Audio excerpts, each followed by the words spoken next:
하나님 말씀 요한복음 3장 1절에서 8절까지 3장 1절에서 8절까지 한 절씩 교독합니다. 그런데 바리새인 중에 니고데모라 하는 사람이 있으니 유대인의 지도자라. 그가 밤에 예수께 와서 이르되 라비여 우리가 당신은 하나님께로부터 오신 선생인 줄 아나이다.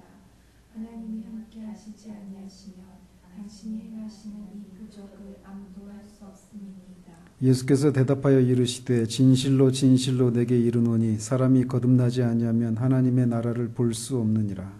니고데모가 이르되 사람이 늙으면 어떻게 날 수 있사옵나이까?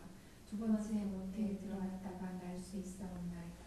예수께서 대답하시되 진실로 진실로 내게 이르노니 사람이 물과 성령으로 나지 아니하면 하나님의 나라에 들어갈 수 없느니라. 육으로 난 것은 육이요 영으로 난 것은 영이니. 내가 네게 거듭나야 하겠다는 말을 놀랍게 여기지 말라. 바람이 의미로 불매 내가 그 소리는 들어도 어디서 와서 어디로 가는지 알지 못하나니 성령으로 난 사람도 다 그러하니라. 아멘. 지난주에는 성화에 대해서 우리가 살펴보았습니다. 성화에는 두 가지 의미가 있다고 그랬어요. 1차적으로는 하나님께 어떤 사람이나 물건을 하나님 섬기기 위해서 구별되는 것, 분리하는 것. 이게 성화의 1차적인 뜻이라고 말씀드렸어요. 그런 의미에서 우리는 예수 그리스도를 믿음으로 하나님을 섬기기 위해서 모든 신자는 구별된 성도이기 때문에 우리는 그렇게 거룩한 사람들이다라고 말씀드렸어요. 그래서 우리는 그런 성화를 신분적인 성화다 또는 순간적인 성화다 이렇게 말한다고 말씀드렸습니다. 그리고 또 그런 신분에 맞게 실제적으로 우리 내면이 그렇게 거룩해져 가는 이 성화가 있는데 이거는 실제적인 성화 혹은 점진적인 성화 이렇게 부른다고 했습니다. 그래서 우리는 1차적으로 이렇게 하나님을 위해서 구별된 성화된 거룩한 존재이기 때문에 그 존재에 맞게 실제적으로 점진적으로 그 거룩함을 이루어가야 되는 그런 책임이 우리에게 모든 신자에게 있다라고 말씀드렸고 그 성화가 실제적인 성화, 점진적인 성화가 이루어지는 데 있어서 이루어지는 것은 말씀과 성령과 또 그런 진리를 통해서 우리가 거룩함을 이루어간다라고 말씀드렸습니다. 오늘은 거듭남에 대해서 살펴보도록 합니다. 이 거듭남이라고 하는 주제는 우리가 이미 여러 번 살펴본 익숙한 주제이지만 우리가 이 큰 구원이라고 하는 한 주제 안에서 우리가 거듭난 것도 우리가 받은 구원의 한 부분이기 때문에 오늘 또 이렇게 연이어서 살펴보도록 합니다.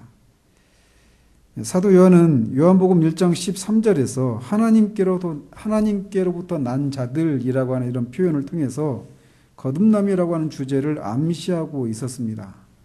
그렇지만 이 3장의 니고데모를 만나기 전까지는 거듭남에 대한 얘기들을 이렇게 안 하고 있다가 이제 이 본문을 통해서 주님이 니고데모와의 만남을 통해 거듭남이라고 하는 주제를 이제 본격적으로 말씀하고 있습니다. 그래서 이 거듭남이라고 하는 거듭남과 관련된 중요한 성경 본문이 있다면 이 요한복음 3장이고 또 베드로 전서 또 요한일서 전체가 다 거듭남과 관련된 것이라고 할 수 있습니다. 또 구약으로 가면 이 요한복음 3장의 배경이 되고 있는 성경 본문이 있는데 에스겔서 36장입니다.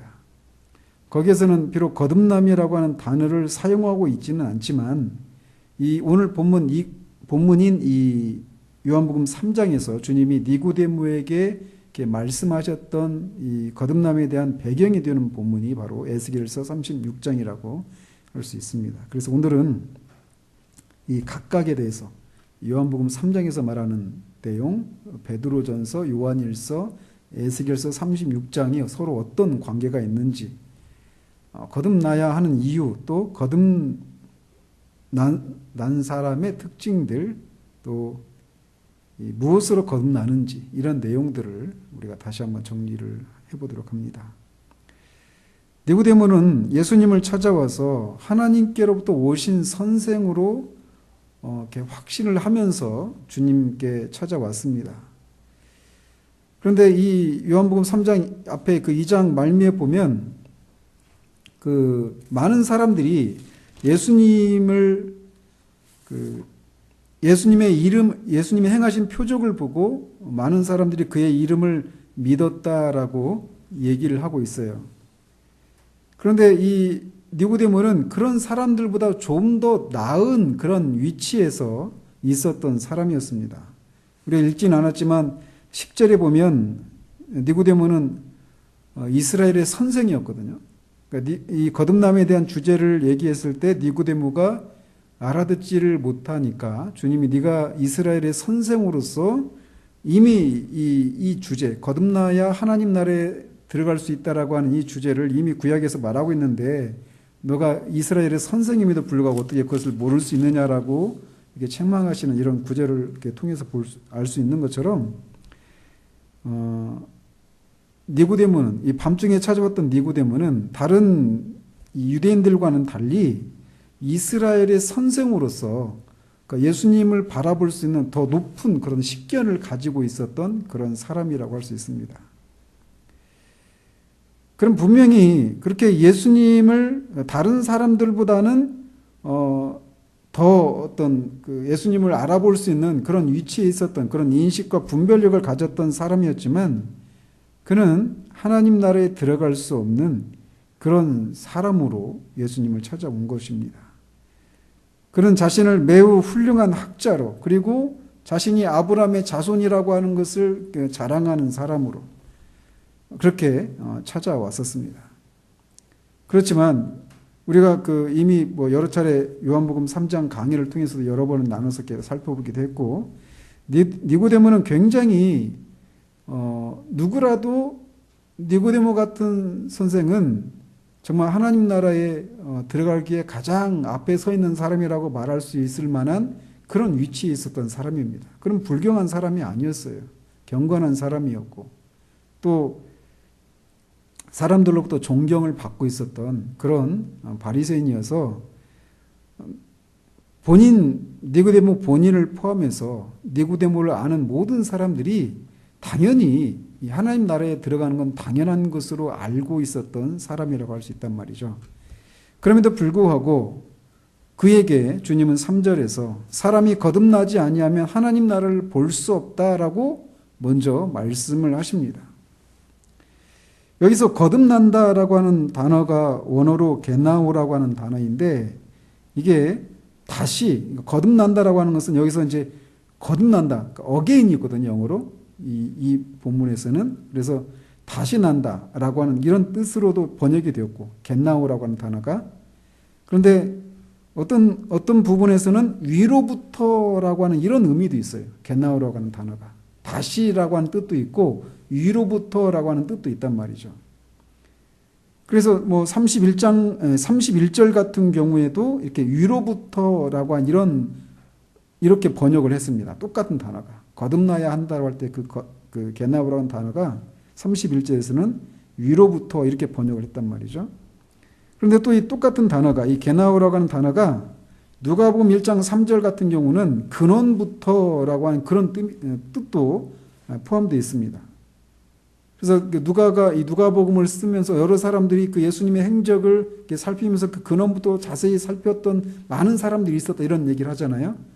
그래서 그렇게 똑같은 단어가 근원부터라고 하는 그런 의미로도 번역을 했고 또 사도행전 26장 5절 같은 경우는 일찍부터라고 이렇게 번역을 하기도 했습니다.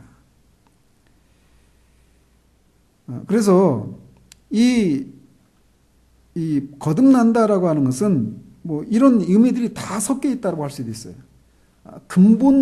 근원적으로부터 다시 태어나지 않으면 이런 뜻이란 말이죠. 그런데 그 근원이 무엇인가라고 할 때 위로부터 나는 것이다 라고 또 말할 수 있는.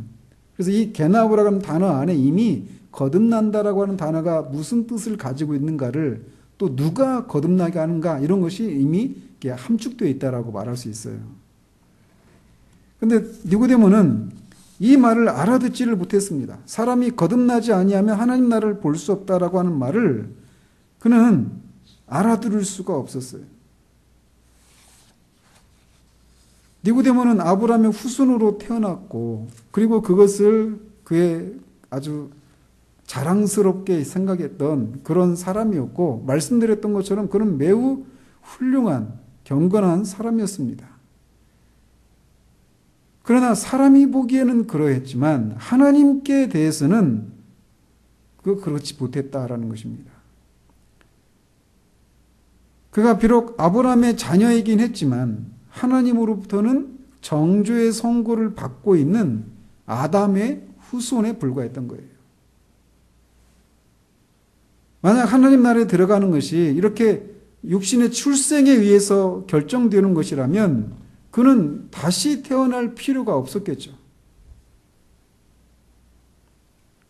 그렇지만 하나님 나라에 들어가는 것은 이렇게 우리의 육신적인 출생에 의해서 되는 것이 아니라 위로부터 근본적으로 새로 태어나는 일이 일어나지 않으면 되지 않는다라고 하는 것을 가장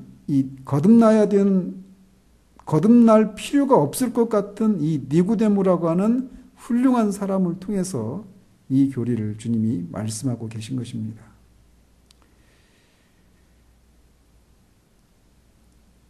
니고데모도 그렇고 아브라함의 자손이라고 말하는 이 아브라함의 자손이었던 니고데모뿐만 아니라 우리 모두도, 이방인인 우리들도 모두 아담의 후손에 불과합니다.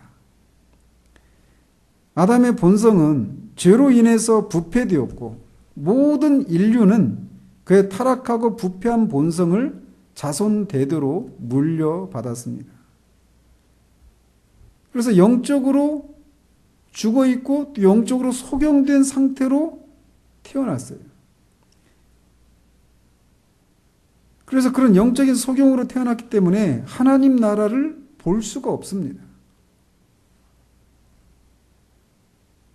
예수님이 지상에 계실 때 이미 하나님 나라가 사람들 가운데 임했습니다. 왜냐하면 주님이 그 나라의 왕이셨기 때문에. 그렇지만 거듭나지 못한 사람들은 이미 임한 하나님의 나라를 보지 못했어요. 그리고 그 하나님 나라의 왕이신 예수님을 알아보지 못했단 말이죠. 그래서 니고데모도 예수님을 그저 선생으로밖에는 보지 못했던 것입니다. 그래서 참 빛으로 오신 하나님 나라의 왕으로 오신 예수님을 보려면 거듭날 필요가 있었던 거예요. 비록 예수님이 지금은 이 땅에 계시지 않지만 오늘날에도 이 사실은 동일합니다. 그래서 예수님을 단지 이 세상의 어떤 성자나 위대한 종교적인 지도자나 어떤 사랑의 화신으로만 보는 사람들이 더러 있는데 그들이 그런 이유는 거듭나지 않아서 아담의 그 부패한 본성을 그대로 물려받아서 영적인 소경 상태 가운데 있기 때문에 하나님 나라를 볼 수도 없고 하나님 나라의 왕이신 예수님을 그렇게 하나님으로 볼 수 없는 그런 처지 가운데 있게 되는 것입니다.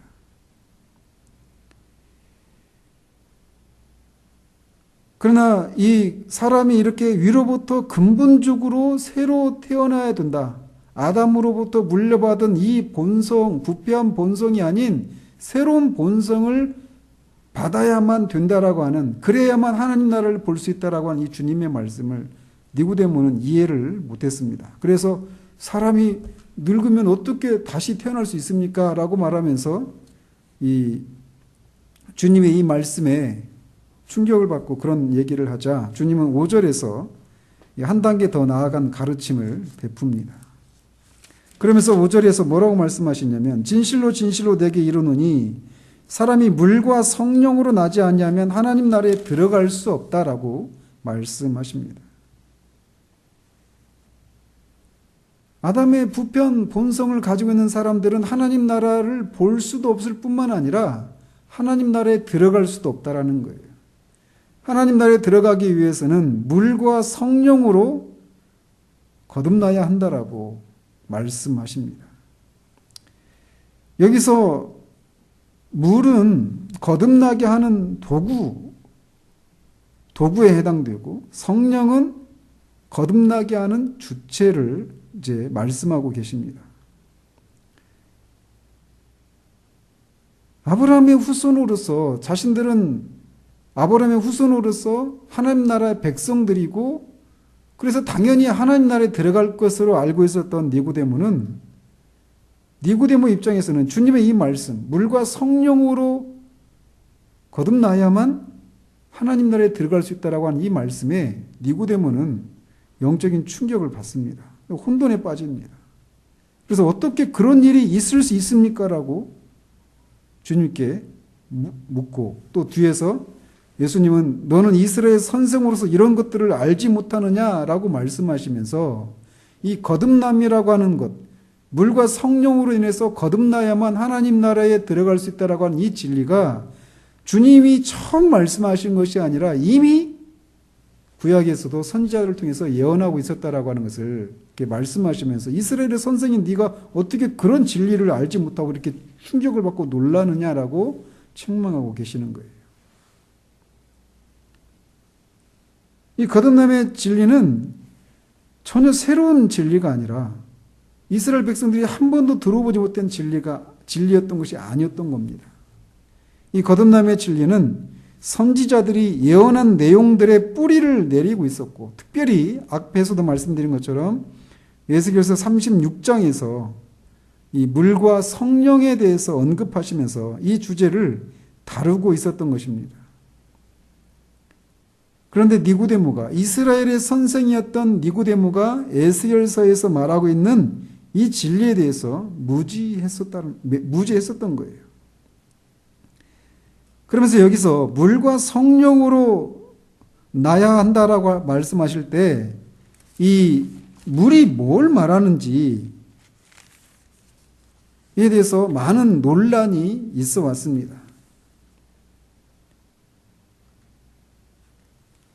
그래서 이 물이 뭔가를 이해하려면 말씀드린 것처럼 에스겔서 36장으로 돌아가야만 합니다. 에스겔서 36장 24절부터 26절 먼저 보시죠. 구약성경 에스겔서 36장 24절에서 26절까지.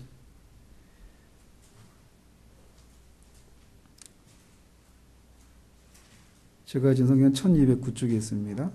같이 한번 읽어보겠습니다. 에스겔서 36장 24절 26절. 내가 너희를 여러 나라 가운데에서 인도하여 내고 여러 민족 가운데서 모아 데리고 고국 땅에 들어가서 맑은 물을 너희에게 뿌려서 너희로 정결하게 하되 곧 너희 모든 더러운 것에서와 모든 우상 숭배에서 너희를 정결하게 할 것이며 또 새 영을 너희 속에 두고 새 마음을 너희에게 주되 너희 육신에서 굳은 마음을 제거하고 부드러운 마음을 줄 것이며. 이 본문에서 주님이 이스라엘 백성들에게 약속하고 계신 게 이들이 지금 하나님께 불순종한 결과 그들이 심판을 받아서 바벨론 땅에 지금 포로로 잡혀가 있는 상황이란 말이에요. 그런데 그렇게 이 고토를 떠나서 흩어졌던 하나님 자기 백성 이스라엘을 다시 불러 모으시겠다라고 말씀하시는 것입니다. 그런데 그들이 다시 고토로 돌아오게 하실 때 무엇을 행할 것인가를 이렇게 말씀하고 계신 거예요. 그러면서 그들에게 말씀하신 게 뭐냐? 그들을 맑은 물을 뿌려서 정결하게 할 것이다라고 말씀하십니다. 그래서 모든 더러운 것들과 우상 숭배하는 것들이 떠나가게 할 것이다라고 말씀하셔요. 그래서 그 결과 어떤 일이 일어난다고 얘기하느냐면 26절에 또 새 영을 너희 속에 두고 새 마음을 너희에게 주되 너희 육신에서 굳은 마음을 제거하고 부드러운 마음을 줄 것이다 라고 말씀하고 있습니다. 그래서 물로 뿌려서 그들을 정결하게 하고 그들에게 새로운 마음과 새로운 영을 주실 것이다 라고 말씀하셨어요. 즉 이 말은 이 물을 뿌려서 맑은 물을 뿌려서 그들을 정결하게 한 그 효과로 인해서 아주 급진적이고 근본적인 그런 변화가 일어날 것인데 그 변화가 뭐냐? 새로운 마음과 새로운 영을 그들이 받게 되는 일이 있을 것이라는 거예요. 그렇게 되면 어떻게 되느냐? 31절 보십시오. 같이 한번 읽어봅시다. 그때 너희가 너희 악한 길과 너희 좋지 못한 행위를 기억하고 너희 모든 죄악과 가증한 일로 말미암아 스스로 밉게 보리라. 이렇게 거듭나서 새로운 마음과 맑은 물로 정결하게 하고 그들에게 새로운 마음과 새로운 영을 주게 되면 이들에게 이런 일들이 일어난다라는 거예요. 전에 그들이 행했던 그 악한 행위들을 그들이 가증하게 여기는, 믿게 여기는 그런 변화들이 일어나는 거예요. 즉 그들에게 도덕적이고 영적인 혁명 같은 그런 변화들이, 근본적인 변화들이 일어날 것이다라고 말씀하고 있는 것입니다.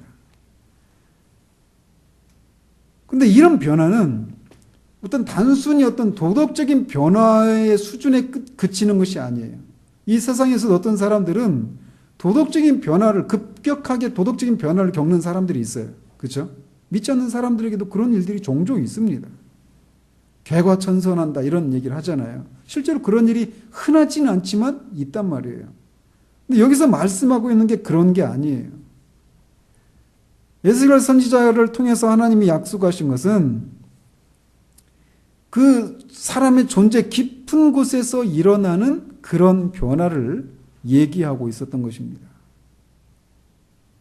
그래서 사람 속에 새로운 마음과 새로운 영이 주어지고 내면적으로 선한 것을 갈망하고 순종으로 이어질 것을 말씀하고 있는 거예요. 그리고 27절 또 내 영을 너희 속에 두어 너희로 내 율례를 행하게 하리니 너희가 내 규례를 지켜 행할지라. 여기서 27절에 내 영이라고 할 때 그 내 영과 26절에 새 영을 너희 속에 두고 할 때 그 영이 동일한 영일까요? 문맥상 한번 보십시오. 26절의 영은 27절의 내 영과 다른 영입니다. 즉 그래서 27절은 내 신을 이렇게 해석을 할 수도 있어요. 내 신을 너희 속에 두어 너희로 내 율례를 행하게 하리니 너희가 내 규례를 지켜 행할지라.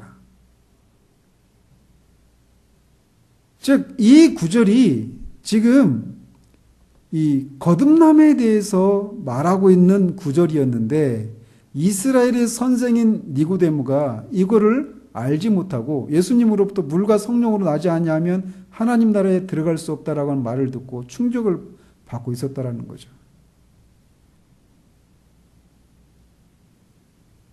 따라서 거듭난다라고 하는 것은 이미 그 아담의 후손으로서 이미 가지고 있는 본성의 변화가 일어나는 사건이 아니라, 그러니까 이미 우리가 가지고 있는 그런 본성, 우리가 타고난 그 본성이 어떤 개선이 일어나고 어떤 변화가 일어난 이런 사건이 아니라 새로운 본성이 주어지는 사건이 거듭남이다라고 말을 하고 있는 거예요. 새 마음을 주어지는 것이고 새 영이 주어지는 것이다. 이걸 새 본성을 받는 것이다. 이렇게 말할 수 있단 말이죠.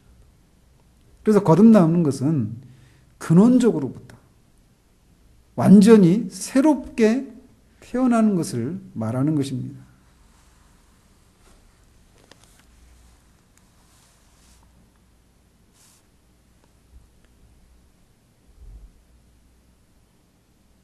니고데모는 이스라엘의 선생으로서 이 진리를 마땅히 알고 있었어야 했지만 알지 못하고 있었던 거예요.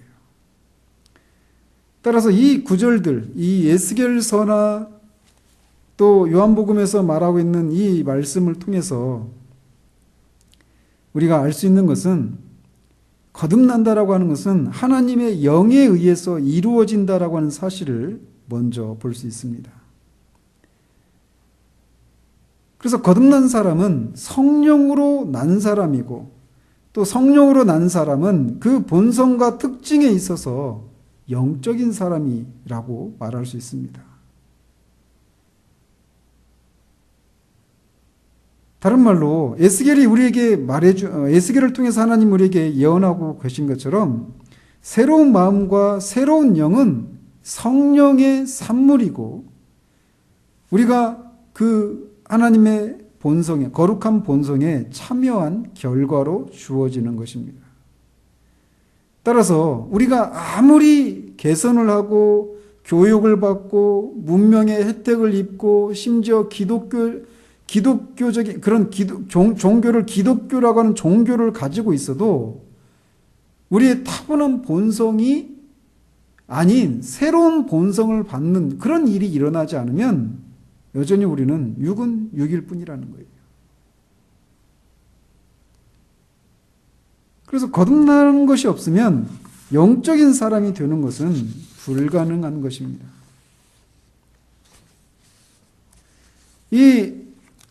에스겔서 36장 25절에서 맑은 물을 너희에게 뿌려서 너희로 정결하게 하되 라고 하는 이 구절을 읽을 때 성경을 잘 알고 있었던 이스라엘 백성들은 이 맑은 물을 뿌려서 사람을 정결하게 하는 이것이 이 민수기에서 두 번에 걸쳐서 물을 뿌려서 정결하게 하는 그런 예식을 떠오르게 했던 그런 표현입니다.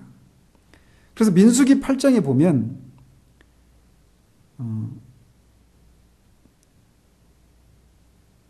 7절에 레위인들이 성막 봉사에 들어가기 앞서서 그 레위인들이 정결하게 한 후에 성막 봉사에 들어갈 수 있었는데 7절에 보면 그들을 정결하게 하되 곧 속죄의 물을 그들에게 뿌리라 라고 말하고 있습니다. 즉, 이 에스겔서 36장 25절에서 맑은 물을 뿌려서 정결하게 한다. 이 얘기는 이 구약의 민수기 8장에서 레위인들이 성막 봉사에 들어가기 전에 속죄의 물로 물을 뿌려서 정결하게 하는 이 정결 예식과 연결되어 있다는 거예요. 물을 뿌려서 정결하게 하는 거예요. 또 민수기 19장에 보면 이스라엘의 그 백성이 여러 가지 부정한 일에서 정결하게 되는 방법에 대해서 나와 있는데 그 중에 한 가지가 그 방법이 뭐냐면 붉은 암송아지를 번제로 드리고 그 나온 제가 있잖아요. 그 제에서 부정을 씻는 물 또는 정결하게 한 물이 나오게 했습니다. 그래서 그 붉은 암송아지를 번제로 드리고 나온 제에 뿌린 그 물을 사람이나 물건에 뿌리면 정결하게 되었어요. 그래서 이 붉은 암송아지의 제, 번제로 드려진 붉은 암송아지의 제는 그리스도의 죽음에 대한 모형이었어요. 그리고 정결하게 하는 물은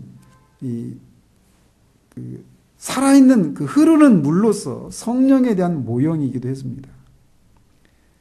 따라서 지금 민수기에서 물을 뿌려서 정결하게 하는 이 두 가지 장면은 에스겔서 36장에 맑은 물을 뿌려서 정결하게 하는 것과 연결되어 있단 말이에요.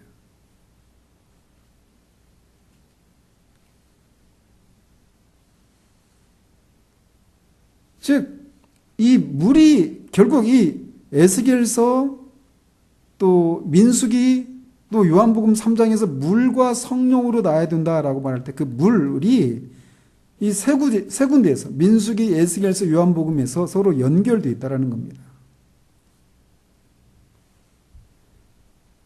즉, 그 맑은 물을 뿌려서 정결하게 한다. 근데 그 맑은 물이 뭐냐? 민수기에서는 번제로 드려진 붉은 암소의 제. 그거는 결국 그리스도의 죽음을 의미한단 말이에요. 즉 이거를 연결시키면 어떻게 결론이 되느냐면 그리스도의 죽음이 가진 효력을 우리 영혼의 부정을 씻어내고 또 정결하게 하는 능력으로 임하게 하는 것이 무엇일까요? 그리스도의 피를 통해서 우리가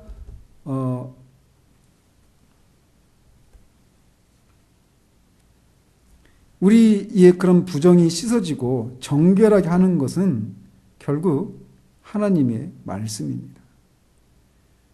즉, 이 물이라고 하는 것은 결국 이 하나님의 말씀을 통해서 우리가 우리의 부정한 것이 정결하게 된다라고 하는 것이라고 말할 수 있단 말이에요. 그래서 하나님 나라에 들어가려면 우리는 결국은 말씀과 성령을 통해서 거듭나야 한다라고 말씀하고 있는 것이다라고 할 수 있습니다. 그래서 요한복음 13장에 보면 이 다락방에서 제자들의 발을 씻겨주는 장면이 나옵니다. 근데 거기서 주님이 이렇게 말씀하셔요. 너희는 내가 일러준 말로 그 장면이 나오고, 또 요한복음 15장 3절에 보면 너희는 내가 일러준 말로 이미 깨끗하여졌다라고 하는 말씀하십니다. 13장에서는 너희들은 이미 깨끗게 되었다라고 말을 해요. 그리고 15장 3절에서는 어떻게 깨끗해졌다고 말씀하고 계시냐면 너희는 내가 일러준 말로 이미 깨끗해졌다 이렇게 말하고 있어요. 또 에베소서 5장 26절에 보면 이는 곧 물로 씻어 말씀으로 깨끗하게 하사 거룩하게 하시고 라고 말하고 있어서 물이 말씀을 의미한다라고 하는 것을 우리가 유추해낼 수 있다는 겁니다. 그래서 사람이 근원으로부터 새롭게 태어나는 것이 거듭남인데 그것을 위해서 필요한 게 뭐냐? 그렇게 하는 도구가 뭐냐? 바로 하나님의 말씀이다라고 할 수 있다는 겁니다. 즉 하나님의 말씀은 그리스도의 죽음의 공로 덕분에 우리의 죄악들을 정결하게 씻어내는 역사를 이루는 도구라는 것입니다. 그리고 그 일을 하시는 분은 하나님의 영, 성령이시다라는 거예요. 그래서 요한복음에서 물과 성령으로 나야 된다. 이 물이 민수기 8장 또 19장에서 물을 통해서 정결하게 하는 거, 또 에스겔서 36장 25절에서 맑은 물로 정결하게 하는 거, 또 요한복음 13장에서 다락방에서 주님의 백성들을, 제자들을 깨끗하게 하셨다라고 하는 말씀과 15장에서 내가 너희에게 일러준 말로 이미 깨끗하게 해졌다라고 하는 그 말씀, 또 에베소서 5장 26절에 물로 씻어 말씀으로 깨끗하게 하사라고 하는 이 말씀에서 말하고 있는 물과 말씀이 서로 연결되어 있다는 거예요. 그래서 주님이 요한복음 3장에서 물과 성령으로 나야 한다라고 할 때 그 물은 결국 말씀이다라는 겁니다. 그리고 물이 상징하는 것은 정결하게 하는 것인데 그 정결하게 하는 일을 결국 말씀을 통해서 하신다라는 거예요. 그리고 그걸 하시는 분은 바로 성령이시고. 그래서 이제 앞에서도 처음에 말씀드린 것처럼 이 거듭남에 대해서 중요한 구절이 요한복음, 베드로전서, 요한일서라고 말씀드렸잖아요. 베드로전서 1장 22절, 25절까지 한번 보도록 하죠. 베드로전서 1장 22절에서 25절까지. 같이 한번 읽어보겠습니다. 너희가 진리를 순종함으로 너희 영혼을 깨끗하게 하여 거짓이 없이 형제를 사랑하기에 이르렀으니 마음으로 뜨겁게 서로 사랑하라. 너희가 거듭난 것은 썩어질 씨로 된 것이 아니요 썩지 아니할 씨로 된 것이니 살아있고 항상 있는 하나님의 말씀으로 되었느니라. 그러므로 모든 육체는 풀과 같고 그 모든 영광은 풀의 꽃과 같으니 풀은 마르고 꽃은 떨어지되 오직 주의 말씀은 세sek토록 있도다 했으니 너에게 전한 복음이 곧 이 말씀이니라. 그러니까 여기서는 어때요? 그러니까 거듭나는 것이 어떻게 되어 있는 거라고요? 어떻게 된 거라고요? 말씀으로 되었다라고 말하고 있단 말이에요. 그죠?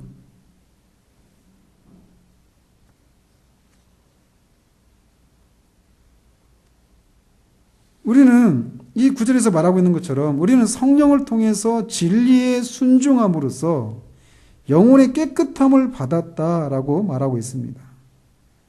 그래서 너희가 진리를 순종함으로 너희 영혼을 깨끗하게 하여 거짓이 없이 형제를 사랑하기 이르렀으니 마음으로 뜨겁게 서로 사랑하라.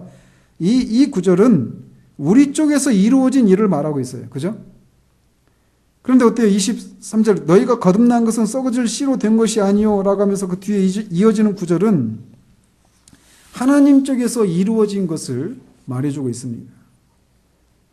그래서 이 구절이 우리에게 말해주고 있는 것은 영혼이 깨끗하게 되는 역사는 하나님의 말씀을 통해서 우리 안에서 일어나는 성령의 역사다라고 말하고 있다는 거예요.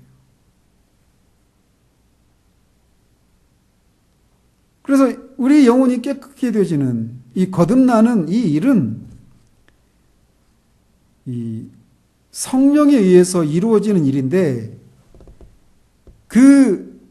이 성령에 의해서 우리 영혼이 거듭나는데 그 거듭나는데 쓰여지는 도구가 무엇이냐면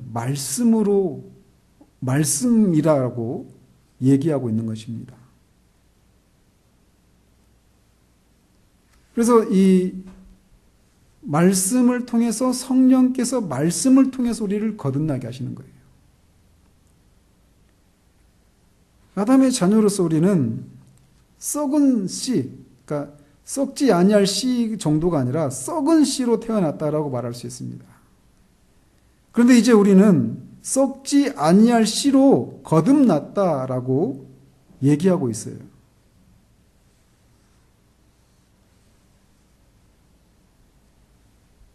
거듭난 자로서 우리는 본성상 썩지 아니할 새로운 근원을 가지게 되어 있다라는 겁니다. 우리를 거듭나게 한 말씀은 살아있고 항상 있는 하나님의 말씀입니다. 그 결과, 그렇게 그 하나님의 말씀으로 거듭난 결과 우리는 생명, 영원, 썩지 아니함 이런 것을 가지게 되었다라는 겁니다. 따라서 이 구절들을 통해서 우리가 알 수 있는 것은 거듭남이라고 하는 것은 우리 속에서 일어나는 하나님의 성령의 역사다라고 하는 것을 알 수 있고 죄로 그런 일이 우리 안에서 일어나야 될 이유가 무엇이냐면 죄로 인해서 발생한 우리 본성의 부패 때문이라는 겁니다. 우리 본성이 아담으로부터 물려받은 본성이 부패했기 때문에 썩어있기 때문에 그 썩어있는 것을 새롭게 바꾸는 정도가 아니라 완전히 새로운 본성을 받는 것이 필요하다라는 것입니다. 바로 그게 거듭남이라는 것이에요. 단순히 어떤 외적인 삶의 개선을 하고 도덕적인 갱신을 하는 정도에 머무르는 것이 아니라 근원으로부터 그거를 새 마음이라고 또 새 영을 주는 거다 이렇게 표현하기도 하고 새 본성을 주는 것이다, 받는 것이다 이렇게 표현할 수 있다라는 것이죠. 그런 근본적인 그런 변화들이 필요했다라는 것입니다. 우리 본성의 부패 때문에. 그러면서 요한일서 3장 9절에 보면 하나님께로부터 난 자마다 죄를 짓지 아니하나니 이는 하나님의 씨가 그의 속에 거함이요 그도 범죄하지 못하는 것은 하나님께로부터 났음이라 라고 하는 이런 구절로 이렇게 말하고 있습니다. 따라서 베드로 사도가 우리가 썩지 아니할 하나님의 씨를 받았다라고 말하는 이 말은 요한일서 3장 9절에서 말하고 있는 것처럼 하나님께로부터 난 자마다 죄를 짓지 아니하나니 이는 하나님의 씨가 그의 속에 거함이요 그도 범죄하지 못하는 것은 하나님께로 났음이라고 하는 이 구절로 자연스럽게 이어지는 거예요. 우리가 거듭날 때 하나님의 썩지 아니할 씨로 거듭났는데 그 하나님의 씨가 거듭난 신자 안에 있다라는 겁니다. 그 결과 어떻게 된다? 죄를 짓지 않는다. 범죄하지 않는다라고 말하는 거예요. 그러면 이 구절이 신자들은 전혀 죄를 짓지 않는다 이 말은 아니에요. 왜냐하면 이미 앞에 1장에서 요한일서 1장에서 죄가 없다고 하는 자마다 하나님께 거짓말하는 것이다라고 말하면서 우리가 죄를 지으면 우리에게 대언자가 있기 때문에 우리가 지은 죄를 하나님께 구하면 그리스도의 피로 우리의 모든 죄에서 우리를 깨끗게 하신다라고 하는 이런 말씀을 하거든요. 즉 우리 안에 이 썩어지지 않을 하나님의 씨가 우리 안에 있어요. 즉 성령께서 우리 안에 계셔서 그분은 죄와는 상관이 없는 분이셔요. 그래서 우리가 그 죄를 지을 수 없다라고까지 말하는데 이 말이 죄 가운데 우리가 계속해서 머물러 있는 그런 방식의 죄를 짓지 않는다라고 하는 것을 말하는 거예요.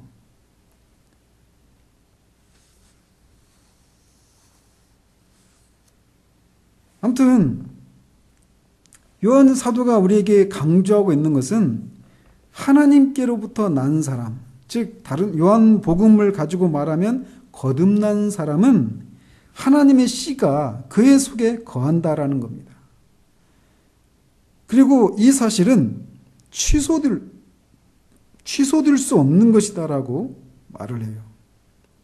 따라서 우리는 하나님의 이 무죄한, 우리 안에 있는 하나님의 씨의 그 무죄한 본성에 우리가 참여하고 있기 때문이라는 것입니다.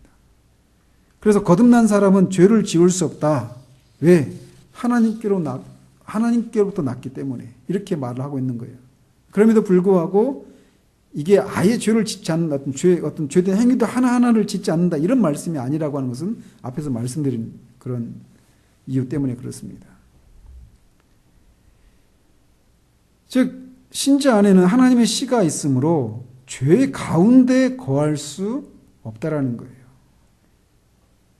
거듭난 사람은 죄 가운데 거하지 않습니다. 그러나 거기에서 머무르는 것이 아니라는 겁니다. 요한사도는 요한일서 2장 29절에서 의를 행한다라고 말을 해요. 거듭난 사람은 즉 요한사도의 표현을 가지고 빌어서 말을 하면 하나님의 씨가 그 안에 있는 사람들은 죄 가운데 거하지 않을 뿐만 아니라 적극적으로 의를 행할 수 있다라고 말을 하고 있어요. 또 3장 10절 11절에서는 형제를 사랑한다라고 말하고 있습니다. 하나님께로부터 난 자마다 형제를 사랑한다라는 거예요. 또 5장 1절에서는 그리스도를 믿는다라고 말을 하고 있고 5장 4절에서는 세상을 이기는 그런 삶을 살 수 있다라고 말을 하고 있습니다.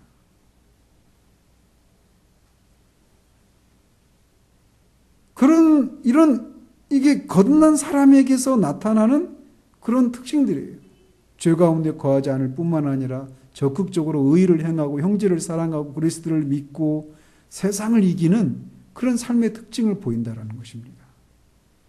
이런 특징들이 우리 신자들에게 선명하게 나타날 때 그걸 지켜보는 모든 사람들은 어떤 우리 안에 도덕적인 그런 혁명이 일어난 것으로 보일 것입니다.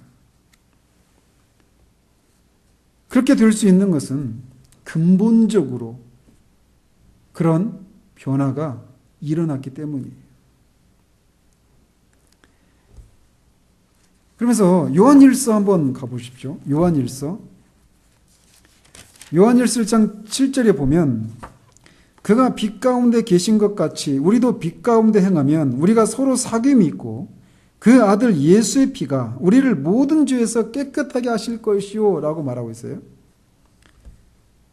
그래서 요한 이 7절에 의하면 그리스도의 피로 인해서 우리 모든 죄가 깨끗하게 된다라고 말하고 있단 말이에요. 그런데 지금 이 에스겔서 또 요한복음, 베드로전서, 요한일서에서 다루고 있는 그런 내용들을 우리가 살펴볼 때 이 거듭나는 것은 우리의 부패한 본성이 깨끗게 되는 거거든요. 근데 그 깨끗게 되는 방식은 뭐예요? 이미 있는 본성을 개선해서 깨끗게 되는 것이 아니죠. 새로운 본성을 받음으로 부패한 본성이 깨끗게 되는 거예요. 그래서 이 거듭난다라고 하는 것은 우리의 부패한 본성이 깨끗게 되는 것이다 이렇게 표현할 수도 있단 말이에요. 근데 그런 내용과 이 7절에서 말하고 있는 것처럼 그리스도의 피가 우리를 모든 죄에서 깨끗하게 한다 이 말이 어떻게 차이가 있는가? 차이가 있는 것인지 아니면 없는 것인지 그리고 차이가 있다면 어떤 차이가 있는 것인지 라고 하는 것을 우리가 잠시 살펴볼 필요가 있다는 겁니다. 결론적으로 말씀드리면 이 1장 7절에서 말하는 그리스도의 피가 우리를 깨끗하게 한다라고 말할 때 우리 모든 죄로부터 우리를 깨끗하게 한다라고 말하는 것은 이것은 법적으로 우리를 깨끗하게 한다 이런 의미가 있습니다. 그리고 거듭남을 통해서 깨끗하게 되는 것은 우리의 성품과 관련되어 있어요. 즉 새로운 본성을 받는 것과 연관이 있다라는 겁니다. 그래서 이 두 가지는 다 필요해요. 그리스도의 피로 말미암아 우리의 모든 죄가 법적으로 깨끗게 되는 것과 거듭나서 새로운 본성을 받음으로 우리가 깨끗게 되는 것, 이 두 가지는 다 같이 필요하다는 것입니다.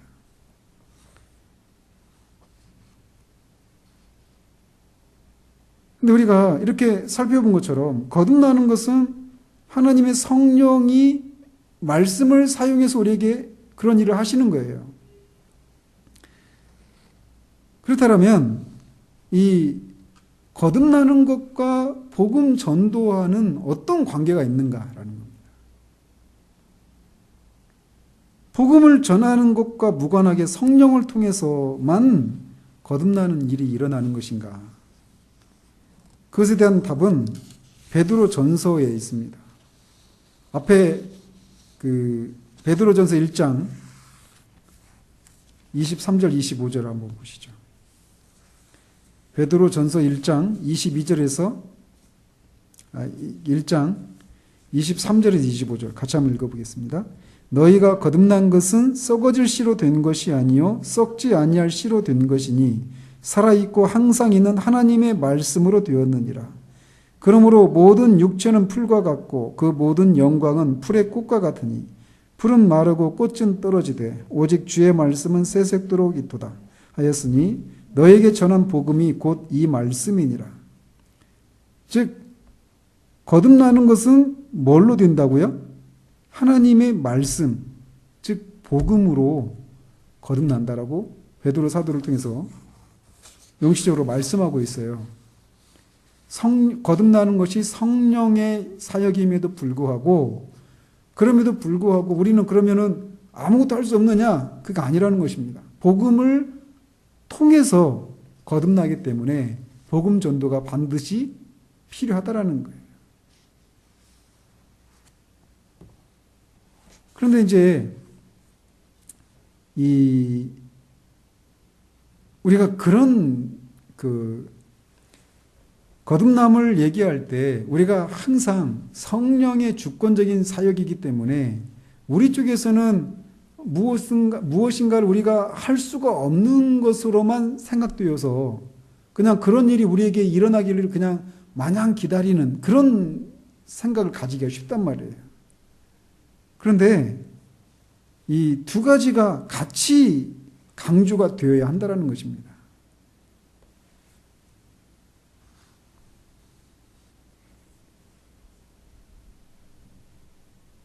그래서 그 앞에 방금 읽은 베드로전서 앞에 1장 22절, 23절 같은 22절 같은 경우는 너희가 진리를 순종함으로, 그러니까 그들에게 이 편지를 받고 있는 사람들에게 누군가가 복음을 전했잖아요. 근데 복음을 전했을 때 이들이 그 복음을 듣고 그 진리에 순종했다라는 거예요. 즉, 이 얘기는 인간 쪽에서 우리 쪽에서 해야 될 일들을 강조하고 있는 말씀이죠. 그런데 이런 일이 일어나는 것은 결국 성령에 의해서 되어진 일이에요. 그래서 이 두 가지가 같이 강조되어야 한다는 겁니다.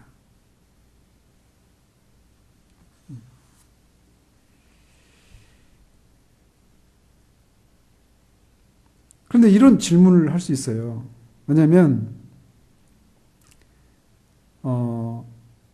거듭나기 전에 우리의 영적인 상태는 영적으로 어떤 상태예요? 단지 소경의 상태 정도가 아니죠. 영적으로 죽어 있습니다. 그래서 하나님이 죽어 있는 우리가 무엇인가를 할 수 있을까요? 아무것도 할 수 없어요. 그죠? 사람들이 빠지는 딜레마가 그거거든요. 영적으로 죽어 있단 말이에요. 하나님의 말씀이 전해져요. 하나님의 말씀을 통해서 성령께서 우리를 거듭나게 하시는데 그 말씀에 우리가 반응할 수가 없다라는 거예요. 왜? 죽어 있으니까. 그래서 거듭나기 전까지 우리는 하나님을 향해서 아무것도 할 수 없는 것이 아무것도 할 수 없는 것 아닙니까? 그러면서 그럼 어떻게 하라는 겁니까? 이렇게 항변할 수 있단 말이에요. 그죠? 맞아요. 우리는 예외 없이 절대적으로 영적으로 죽은 상태입니다. 모든 사람이. 그래서 하나님이 역사를 시작하시지 않으면 우리에게는 아무런 소망이 없어요. 그래서 거듭남은 하나님으로부터 시작되는 것이지 사람에게서 시작되는 것이 아니에요. 이 거듭남을 재창조라고도 말할 수 있단 말이에요. 그런데 그 창조와 관련해서 생각해 봐도 그래요. 창조는 하나님에게서 시작된 것이지 사람에게서 시작된 것이 아닙니다. 하나님께서 모든 주도권을 가지고 계시단 말이죠. 그래서 창조의 과정 속에서도 보면 성령님이 처음 창조 역사 속에서 수면 위에 운행하셨던 것처럼 우리 마음에 성령께서 감동을 주기 시작해요. 그런데 이것과 관련해서 우리가 사람이 혼돈을 겪고 있는 게 뭐냐면 거듭난다라고 하는 것을 영적으로 죽은 상태에서 살아나는 것과 혼동을 겪는 거예요. 거듭나는 것은 죽은 상태에 대한 해결이 아니라 부패 상태와 관련되어 있는 거예요. 거듭나는 것은. 그래서 죽음과 그 거듭남은 부패 상태와 대립 관계를 이루고 있는 거예요. 우리가 아담으로부터 물려받은 그 본성이 썩어 있고 부패해 있단 말이에요. 그래서 새로운 본성을 받아야 돼요. 근데 영적으로 죽어 있는 것은 부패와 그 거듭남과 관련된 것이 아니라 죽어 있는 것의 대립 관계는 뭘까요? 살아나는 거잖아요. 그죠? 죽어 있는 것과 대립을 이루고 있는 것은 살아나는 거예요. 살아남이에요. 그래서 거듭남에 의해서 우리는 죄를 지을 수 없는 본성을 소유하게 된다라면 살아남을 통해서 우리는 죽어있던 영혼이 살아나게 되는 거예요. 그래서 다음 주에는 이게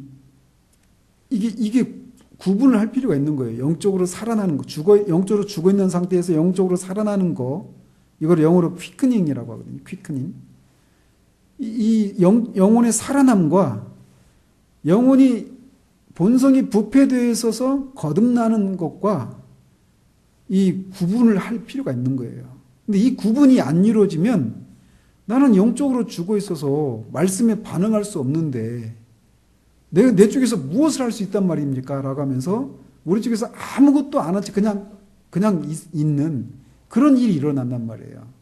이런 구분이 필요한 거예요. 근데 오늘 우리가 결론적으로 말씀을 드리면 우리 영혼이 아담의 타락한 본성, 부패한 본성을 가지고 있기 때문에 하나님 나라를 볼 수도 없고 하나님 나라로 들어갈 수도 없어요. 그래서 그 부패한 본성이 깨끗게 되고 그 죄를 짓지 않는 그런 본성, 신적인 본성을 가져야 될 뿐만 아니라 적극적으로 의를 행하고 하나님을 형제를 사랑하고 그리스도를 믿고 세상을 이길 수 있는 그런 본성, 새로운 본성을 가져야 돼요. 그래야 하나님 나라를 볼 수 있고 하나님 나라에 들어갈 수도 있어요. 그 일을 하나님이 우리에게 해 주셨다는 겁니다. 모든 신자는 그런 사람들이에요. 거듭난 사람들이에요. 새로운 본성을 가진 사람들입니다. 그래서 소극적으로는 죄를 짓지 않을 수 있고 죄 가운데 거하지 않을 수 있고 적극적으로 의를 행하고 형제를 사랑하고 세상을 이기고 그리스도를 믿는 그런 사람들이라는 것입니다. 그런 은혜를 주신 하나님을 찬양합니다. 기도하겠습니다.